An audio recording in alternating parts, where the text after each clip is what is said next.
সারি সারি সাজোয়াজান ভারী অস্ত্র নিয়ে পুরোপুরি প্রস্তুত ইসরায়েলি সেনার পদাতিক ইউনিট। যুদ্ধকালীন মন্ত্রিসভার সবুজ সংকেত পাওয়া মাত্রই লাখ লাখ ফিলিস্তিনির শেষ আশ্রয়স্থল রাফায় শুরু হবে স্থল অভিযান।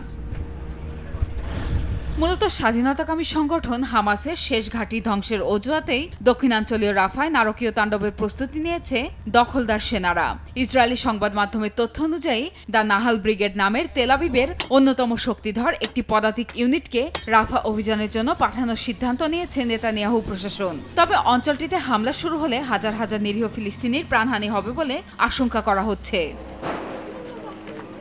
এদিকে রাফা থেকে সাধারণ মানুষকে সরিয়ে নেওয়ার কথা বলে আবারও মধ্যাঞ্চল ও উত্তরাঞ্চলে বোমাবর্ষণ শুরু করেছে ইসরায়েলি সেনারা। মধ্যাঞ্চলের আবাসিক ভবনে রাতভর হামলায় বহু হতাহতের আশঙ্কা করা হচ্ছে।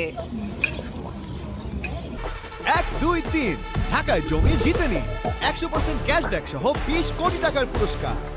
এদিকে গাজায় ইসরায়েলি জিম্মিদের মুক্তির জন্য স্বাধীনতাকামী সংগঠন হামাসকে আহ্বান জানিয়েছে যুক্তরাষ্ট্র, যুক্তরাজ্য সহ 18 দেশের নেতারা। এর মধ্য দিয়ে সংঘাত দ্রুত অবসান হবে বলে প্রত্যাশা ব্যক্ত করেন তারা।